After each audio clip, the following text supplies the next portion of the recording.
ಹರೇ ಶ್ರೀನಿವಾಸ. ಜ್ಯೇಷ್ಠ ಶುದ್ಧ ಹುಣ್ಣಿಮೆ ದಿವಸವನ್ನು ವಟಸಾವಿತ್ರಿ ಹುಣ್ಣಿಮೆ ಅಂತಲೂ ಕರೆಯಲಾಗುತ್ತೆ.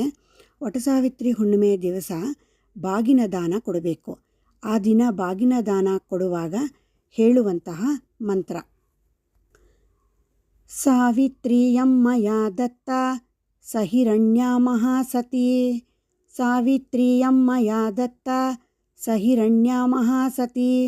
ಬ್ರಹ್ಮಣಃ ಪ್ರೀಣನಾರ್ಥಾಯ ಬ್ರಾಹ್ಮಣಃ ಪ್ರತಿಗೃಹ್ಯತಾಂ. ಬ್ರಹ್ಮಣಃ ಪ್ರೀಣನಾರ್ಥಾಯ ಬ್ರಾಹ್ಮಣಃ ಪ್ರತಿಗೃಹ್ಯತಾಂ. ವ್ರತೇನಾನೇನ ಗೋವಿಂದ ವೈಧವ್ಯಂ ನಾಪ್ನುಯಾತ್ ಕ್ವಚಿತ್. ವ್ರತೇನಾನೇನ ಗೋವಿಂದ ವೈಧವ್ಯಂ ನಾಪ್ನುಯಾತ್ ಕ್ವಚಿತ್ ಅಂತ ಹೇಳಿ ಬಾಗಿನ ದಾನವನ್ನು ಕೊಡಬೇಕು.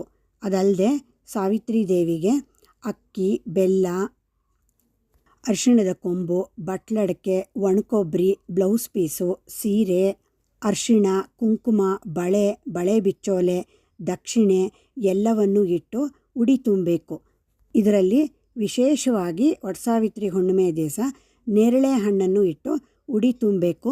ಹಾಗೆ ಮುತ್ತೈದೆಯರಿಗೆ ಬಾಗಿನ ಕೊಡಬೇಕಾದ್ರೆ ನೇರಳೆ ಹಣ್ಣು ಮತ್ತು ಮಾವಿನ ಹಣ್ಣು ಎರಡನ್ನೂ ದಾನವಾಗಿ ಕೊಡಬೇಕು. ಹರೇ ಶ್ರೀನಿವಾಸ.